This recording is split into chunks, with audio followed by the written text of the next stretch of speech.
Kenapa harus berkembang? Karena kalau Anda belum berkembang itu belum bisa disebut sebagai pengusaha retail.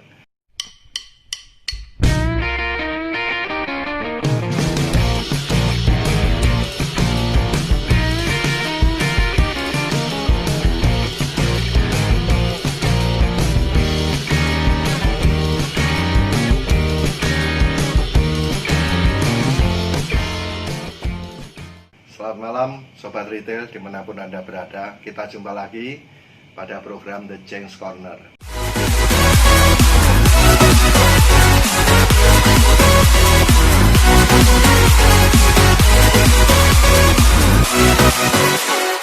Jangan lupa Anda senantiasa untuk like, share, komen, subscribe, dan bunyikan lonceng.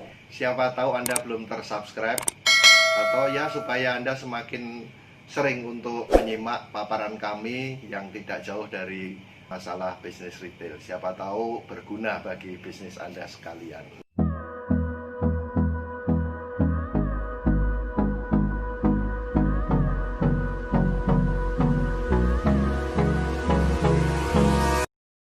Nah, malam hari ini saya melanjutkan tentang filosofi dasar retail yang keempat, yaitu mengembangkan.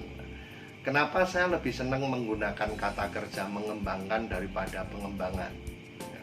Ya karena saya menganut paham bahwa ya kalau nggak kerja, nggak gerak, saya nggak makan, gitu kan? Karena memang dulu saya pun berawal dari seorang salesman, jadi harus setiap hari bergerak, harus setiap hari kita berkarya, karena ya kita semua dikejar target, dikejar waktu ya, untuk kemajuan perusahaan. Nah, demikian pula saya senantiasa mengajak Anda semua untuk berkembang. Artinya apa? Dalam bisnis retail ini kenapa harus berkembang? Karena kalau Anda belum berkembang itu belum bisa disebut sebagai pengusaha retail. Artinya Anda masih sebagai pemilik toko atau pemilik warung.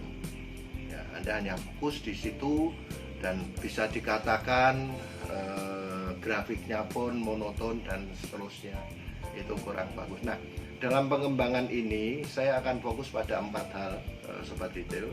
Yang pertama, pengembangan itu mengarah yang lebih besar ya. Lebih besar itu apa? Ya tadinya misalnya omsetnya puluhan juta, kita ingin jadi ratusan juta, ingin miliaran, bahkan di antara beberapa retail itu sudah sampai triliunan dalam setahun. Nah, itu berkembang menjadi lebih besar ya. Tidak lebih besar badannya seperti saya, tapi besar bisnisnya. Yang kedua, itu lebih banyak. Setelah lebih besar, lebih banyak. Apa itu lebih banyak? Ya tentu lebih banyak tokonya ya. Tokonya atau lapaknya atau warungnya lebih banyak, ada di mana-mana. Juga lebih banyak produk yang dipasarkan atau dijual di toko, dan juga tentu akan lebih banyak juga jumlah konsumennya dan seterusnya ya. Itu pengembangan yang kedua adalah lebih banyak.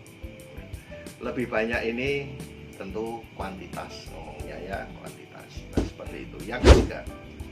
Yang ketiga adalah lebih luas. Lebih luas apa? Ya tentu yang pertama jaringan ya, jaringan. Baik itu jaringan tokonya ya, jaringan outlet, atau jaringan suppliernya ya.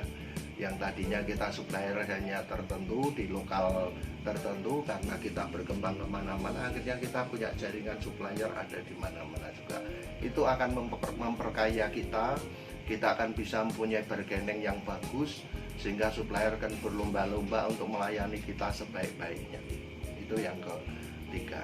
Nah, tentu dampaknya akan baik untuk bisnis kita ke depan, karena kita akan mendorong usaha kita ini makin efisien dengan persaingan para supplier untuk masuk ke toko kita ini. Yang keempat adalah lebih cepat. Nah, setelah ketiga hal itu tentu kita berusaha lebih cepat. Lebih cepat ini tidak hanya dalam hal pelayanan di toko, Ya, kalau pelayanan di toko cepat itu memang harus, karena apa? Karena rata-rata waktu kunjungan konsumen yang sudah saya bahas di materi sebelumnya itu makin lama makin singkat, makin lama makin cepat, sehingga kalau pelayanan kita nggak cepat ya akan ditinggal konsumen. Konsumen mencari tempat yang lebih cepat pelayanannya, karena bagi masyarakat sekarang waktu sangat berharga, sehingga mereka sangat serius dalam memperhatikan kecepatan pelayanan ini. Terus kecepatan yang kedua adalah pengembangan personil. Ya, namanya personil dan organisasi tentunya. Namanya setiap karyawan itu bekerja di tempat kita juga tidak ingin masuk bekerja sekian lama hanya sebagai itu, terus misalnya masuk sebagai kasir, ya pensiun ya pinginnya paling nggak manajer. Masa masuk sebagai kasir pensiun kasir juga, kan kasihan nasibnya juga ya. Jadi kecepatan ini pengembangan karyawan dan organisasi tentu di sini diikuti oleh jenjang karir. Nah, mereka juga ingin jenjang karirnya cepat. Ya, masalah cepat tidaknya memang tergantung masing-masing personil, karena kinerja atau prestasi mereka juga akan dinilai. Tapi setidaknya kita menyediakan jenjang karir yang bisa diraih dengan cepat juga. Nah, jenjang karir ini tidak bisa cepat kalau kita tidak mengembangkan bisnis kita dengan lebih cepat juga.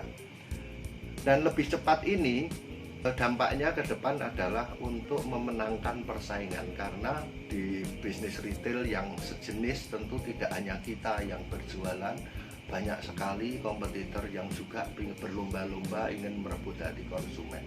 Nah, kalau kita memperhatikan 4 hal pengembangan ini, nah kita harapkan kita dapat memenangkan persaingan itu dengan elegan, dengan baik, dengan sebagai contoh ini pengembangan itu adalah semula omset kecil dikembangkan jadi besar. Nah, setelah besar, jadi di satu toko tadinya kecil kita kembangkan jadi besar, tapi setelah besar malah kita pecah menjadi 2-3 toko di sekitar itu. Tujuannya apa? Pengembangan ini tujuannya juga untuk menghambat para pesaing yang ingin masuk. Daripada di lokasi tersebut didirikan toko milik kompetitor, lebih baik kita buka sendiri, tetap masuk ke kantong kita sendiri. Seperti itu, sobat retail. Jadi pentingnya filosofi keempat ini sebagai pelengkap dari filosofi sebelumnya, ya, yaitu pengembangan. Kurang lebih demikian.